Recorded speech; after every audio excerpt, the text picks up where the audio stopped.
Glad to have you join us again on the program. This is Business Breakfast on iBrandTV. Now let's continue our first conversation. President Muhammadu Buhari will today commission the 650,000 barrels per day Dangote Petroleum Refinery and Petrochemical Facility.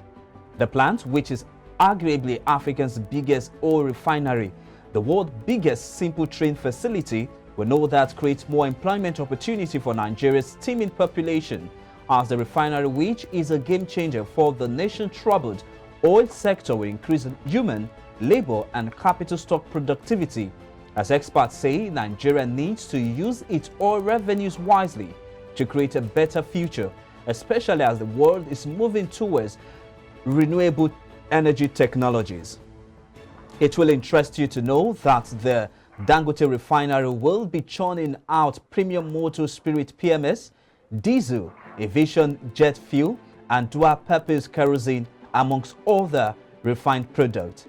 As we assess the impact of this gigantic project in the Nigerian oil and gas industry, energy expert Bala Zaka joins me now live via phone to discuss more on this development.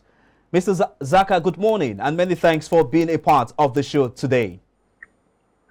Thank you for having me, and good morning to all our viewers across the globe.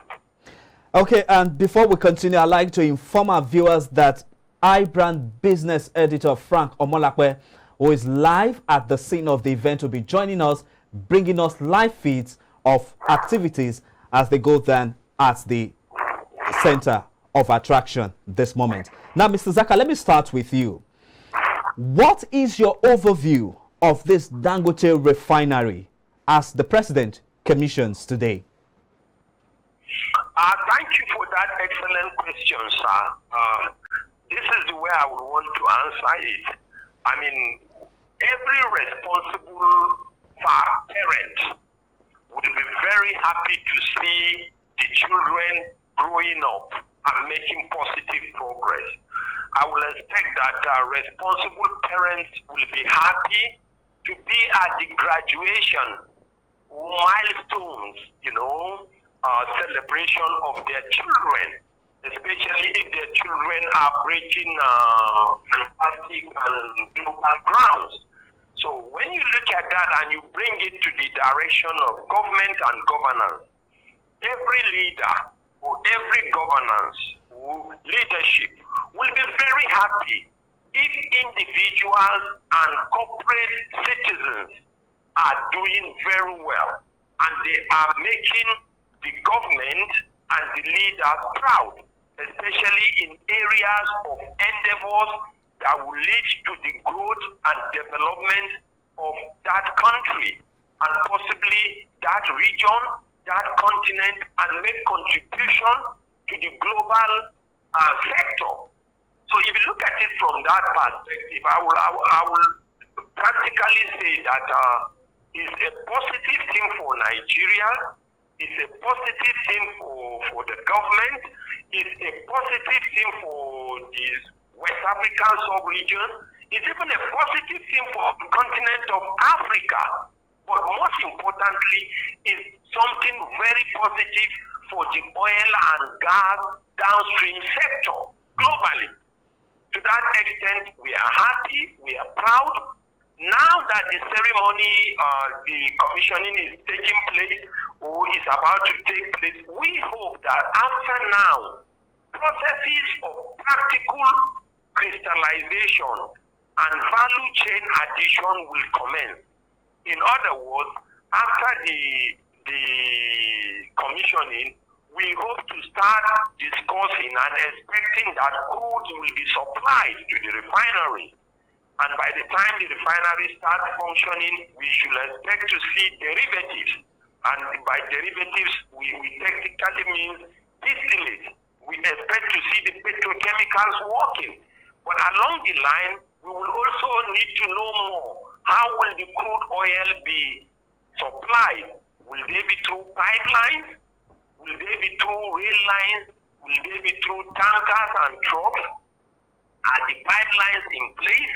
And if the pipelines are in place, how will they come? What are the safety measures? And it's in like manner also as when the refinery starts functioning and the products start coming, how will they be consumed? Will they just be for internal Nigerian consumption, or will the market be expanded to the West African sub-region, which is something that I will personally expect and encourage? To what extent will that community, as host community, now become developed? To what extent would Nigerians and possibly non-Nigerians benefit through employment and the rest? But most importantly also, what will need to happen so that this major feat by Dangote or Dangote management will be sustained and rewarded through profit maximization and cost minimization, so that if they got the funds through maybe financial institutions, they should be able to pay back the debt and the cost of debt.